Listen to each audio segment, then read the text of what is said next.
So I'm about to place an order for these 4 books. I was gonna get them at Barnes & Noble's, but Amazon's Black Friday deals are better because these are the popular books right now.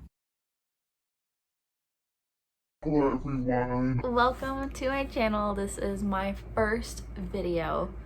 I'm so excited to be starting this channel because I recently discovered that I really love to read, and I got a Kindle a while back and I started ordering physical books to add to my TBR, and I'm just really excited to create book content for you guys. So for everyone who doesn't know me, I didn't know what to call my channel, so I just went with Allie's Bookies. I don't know if it'll stick, but that's what we're sticking with for right now. I am a content creator for Twitch and YouTube. I stream to YouTube on my gaming channel, and I play video games on Twitch as well.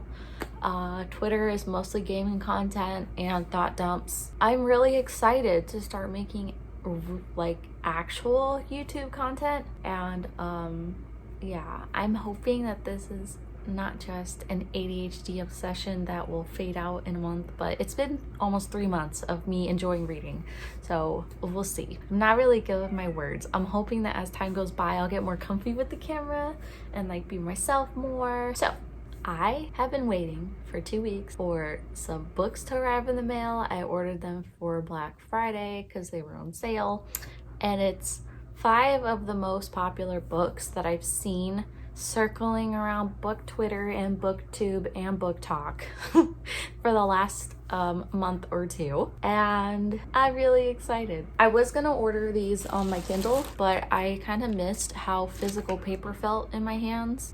I don't know if I'll get to read these this month because I have Midnight Sun to finish. I'm 150 pages out of 800 on that, and then I have 2 other physical TBRs for this month that I want to read. November I read 7 books, but my goal was 5, so I kind of want to aim for 7 to 8 books this month, and I'm almost done with 2 of them, so yeah, that's really exciting. So this first book I kind of got a little early because I have not finished reading the Hunger Games trilogy. I wasn't really allowed to have books when I was younger, but now I can, and I'm so excited. Let's open.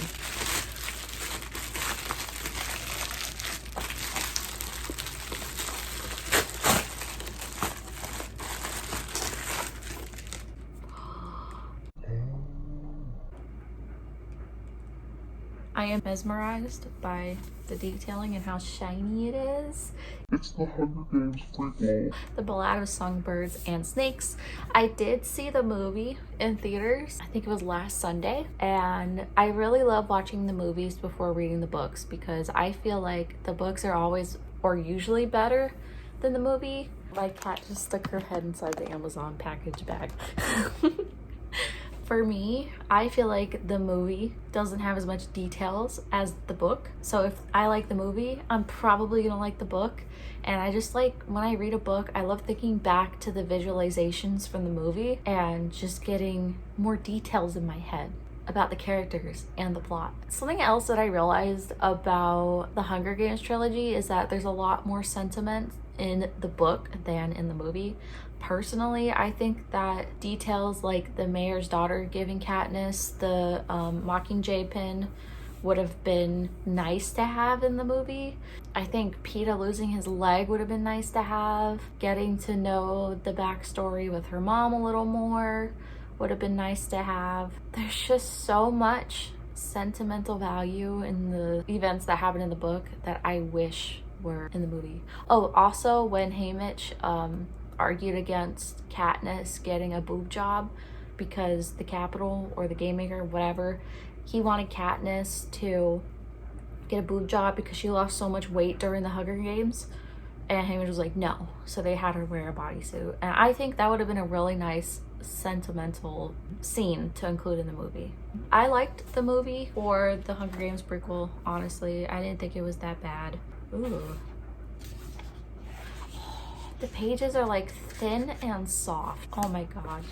Like, I used to think that Coriolanus Sorry about that. My husband came into the room to do laundry in South Korea. Our apartments have the laundry room next to the bedroom. So like that's the door, slide open, and the washer and dryer right there, which is okay. Okay, we're good. We're good. Sorry, my iPhone ran out of storage, so I had to delete some stuff. Anyways, yeah, Coriolanus, not Cornelius. I have to remember that. I'm gonna be struggling to say it correctly while I read, but I am so excited. I'm so happy I have the book. How many pages is it? Yeesh, 500. That's a lot longer than the second book in the trilogy. Okay, but the second book, it says it has 100 and something pages, but I have to swipe my Kindle like 5 times just to get to the next page. So it doesn't feel like a 100-page book to me. Anyways, we got this big old box. Gonna open it.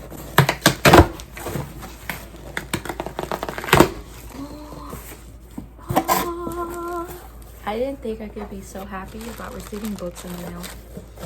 Okay, so this first book, oh my gosh, it's so pretty and I love how it feels. It is Caraval or Caraval. I don't remember. I don't remember how people pronounce it, but it's so pretty. I saw mixed reviews about this book, so I don't know if I'll really like it, but I'm gonna give it a try anyway. Oh my gosh. Oh, look, when the different parts happen, it's got like these roses drawn on. So pretty. Also, something I noticed, no creasing this part because of the material it's made of. Like, wow, I can open it so wide, but so wide. But what was that? I swear I just saw something really pretty that caught my eye. Okay, I don't know, but I'm so excited to read this. Okay, so the next one, oh my gosh, this is thick. It's so pretty. We have Once Upon a Broken Heart with big text. That is gonna be so easy to read. What? Caraval's also by Stephanie Garber? That's so funny. I got 2 Stephanie Garber books. But yeah, this one's also been suggested a lot. I actually just watched Haley Pham, I think that's her name. I was watching one of her TBRs and she suggested this book. It's so pretty. It's got like rose gold on this part. And I love how it feels. I don't even know how to like describe it, but whatever they use for the covers just feels so good. It doesn't feel like paper. It's actually a really high quality feeling paperback. Oh, it's red. I saw this one. I didn't expect this book to be as big as it is, honestly. Or maybe the books I usually read are just small. But I got Assistant to the Villain by Hannah Nicole Mayer. I think that's how you say it. Yeah. I heard that this one was a pretty easy read, about 330 pages. I think I could get through this one pretty fast. Notorious high-ranking villain seeks loyal, level-headed assistant for unspecified office duties, supporting staff for random mayhem and terror, and other dark things in general. Discretion a must. Excellent benefits. I'm so excited for that. And it's my first book that has like a color on the edges. It's so pretty. Okay, and the last one. Oh my god, this has the same pretty cover as the Stephanie Garber books. It feels so good. Sorry, I'm just like stimming with a book. Feeling sensual. A Court of Thorn and Root. I can't say it. A Court of Thorn and Roses. ACOTAR. I'm so excited to read this book. I think this one is slightly longer than the other ones. No, not really. The longest one is the Hunger Games prequel is the longest. All of these books seem to be within like the same range. I don't know what happened here. I've got like red on the edges, probably from the Assistant to the Villain book. It probably like rubbed off the edges. Well, at least I know now I should be careful with it so I don't get red on my clothes. Oh my gosh, I am so excited to read these books. I got all 4 of these for like 40 bucks, actually 30 because of the Cyber Monday Black Friday deals, and then because I bundled them, I guess Amazon was like, here, take $10 off. Yeah, I'm gonna go ahead and predict what I think each book is gonna be, like out of 5 stars. I'm not very harsh with rating books, but I definitely know what I like and what I don't like. Assistant to the villain with ailing family to support, Evie Sage's employment status isn't just important, it's vital. So when a mishap with Renadon's most infamous villain results in a job offer, naturally she says yes. No job is perfect, of course, but even less so when you develop a teeny crush on your terrifying, temperamental, and undeniably hot boss. Don't find evil so attractive, Evie, but just when she's getting used to severed head suspended from the ceiling and the odd squish of an errant eyeball beneath her head, Evie suspects this dungeon has a huge rat, and not just the literal kind, because something rotten is growing in the kingdom of Renadon, and someone wants to take the villain and his entire nefarious empire out. Now Evie must not only resist drooling over her boss, but also figure out exactly who is sabotaging his work and ensure he makes them pay. After all, a good job is hard to find. I also really love Frog that's depicted at the bottom. Okay, I'm gonna say a 4 out of 5. I don't think it's gonna be a perfect 5-star for me, but we'll see. I can't remember if there's like romance. I don't think it's a smut, but I could be wrong. I try not to listen to reviews. I try to just like see what people were reading and take it from them that I should read it, because I didn't want to give myself expectations. I didn't want to have a bias while reading the book. So yeah, 4 out of 5 for Assistant to the Villain. Caraval. Gosh, I just love that like the sparkly is on the side. I just love it. It's just so visually appealing. Like, A legendary competition, a mesmerizing romance, an unbreakable bond between 2 sisters. Scarlet Drana has never felt the tiny island where she and her sister, Tella, live with their powerful and cruel father. Now Scarlet's father has arranged a marriage for her, and Scarlet thinks her dreams of seeing Caraval, the faraway once-a-year performance where the audience participates in the show, are over. But this year, Scarlet's long-dreamt-of invitation finally arrives. With the help of a mysterious sailor, Tella whisks Scarlet away to the show. Only, as soon as they arrive, Tella is kidnapped by Caraval's mastermind organizer, Legend. It turns out that this season's Caraval revolves around Tella, and whoever finds her first is the winner. Scarlet has been told that everything that happens during Caraval is only an elaborate performance, but she nevertheless becomes enmeshed in a game of love, heartbreak, and magic with the other players in the game. Kind of sounds like Hunger Games. And whether Caraval is real or not, she must find Tella before the 5 nights of the game are over. A dangerous domino effect of consequences is set off and her sister disappears forever. I think this one's going to be a 5-star because I love the Hunger Games and it's giving Hunger Games-esque vibes. It sounds like a pretty exciting plot. I don't know. I'm excited to read Caraval, I think the most out of all of them, but let's keep going. So this is Once Upon a Broken Heart. How far would you go for happily ever after? Evangeline Fox has always believed in true love and happy endings, until she learns that the love of her life will marry another. Desperate to stop the wedding, Evangeline strikes a deal with the charismatic immortal Prince of Hearts. But she soon discovers that bargaining with the Prince of Hearts is a dangerous game. He has plans for Evangeline, plans that will either end in the greatest happily ever after or the most exquisite tragedy. An explosively rich fairy tale that takes place inside an intricate world that's weaved with fast-paced plot and intriguing twists. BuzzFeed. Also, I love the glossy finish on the other books that are at the bottom. I don't know why I'm thinking it's gonna be a 3.5. Actually, no, I'm gonna say a 4-star. I'm gonna say that this one's a 4-star. But it's so pretty, like I can't stop looking. What is this called? The binding? Or just the side of the book? I don't know. But it's so pretty. I love the rose gold. It's gonna look really pretty on my bookshelf. And I didn't get the whole series because if I ended up not liking the first book, then getting the rest of the series would be a waste. Okay, now we're going on to ACOTAR, A Court of Thorns. I still can't say it. A Court of Thorns and Roses by Sarah J. Maas. When 19-year-old huntress Fair kills a wolf in the woods, a terrifying creature arrives to demand retribution. Dragged to a treacherous magical land she knows about only from legends, Fair discovers that her captor is not truly a beast, but one of the lethal immortal fairies who once ruled her world. Okay, fairies. At least he's not a beast all the time. As she adapts to her new home, her feelings for the fairy, Tamlin, transform from icy hostility into a fiery passion that burns through every lie she's been told about the beautiful, dangerous world of the Fae. But something is not right in the fairylands. An ancient wicked shadow is growing, and fairy, is it fair? Fairy? Is it like a play on the word? Fair must find a way to stop it or doom Tamlin and his world forever. Passionate, violent, sexy, and daring, hits the spot for fans of dark, lush, sexy fantasy. Fast-paced and explosively action-packed. Honestly, that sounds really exciting. I think this one's gonna be a 5-star. I don't know why, but I really love books that involve fae. Like, in magic, I love magic and fantasy so much. And then, like, the mystery, and I ran out of storage again. But I'm almost done with this video. I think we can get through it.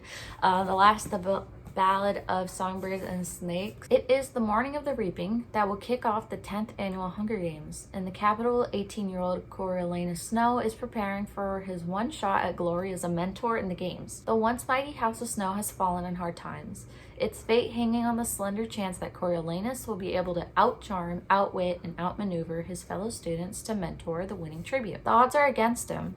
He's been given the humiliating assignment of mentoring the female tribute from District 12, the lowest of the low. Their fates are now completely intertwined. Every choice Coriolanus makes could lead to favor or failure, triumph or ruin. Inside the arena, it will be a fight to the death. Outside the arena, Coriolanus starts to feel for Lucy Gray, his doomed tribute, and must weigh his need to follow the rules against his desire to survive no matter what it takes. Now, I already know what happens, but I'm so positive that this book gives us so much more details than the movie did.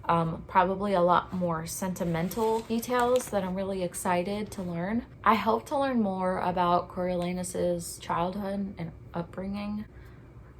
I wish I could remember the parts of the movie that made me go, wow, I can't wait to read the book. But like, as my husband and I were watching the movie, he kept saying, well, the book has this in it. The book does. Because he listened to a bunch of videos regarding the book. I guess just people comparing the book to the movie, which I didn't listen to because I didn't want spoilers. But yeah, I expect there to be major differences in the book in comparison to the movie, unless the movie is just really great at telling the events in the book, because it didn't do that for the trilogy movie and book adaptation.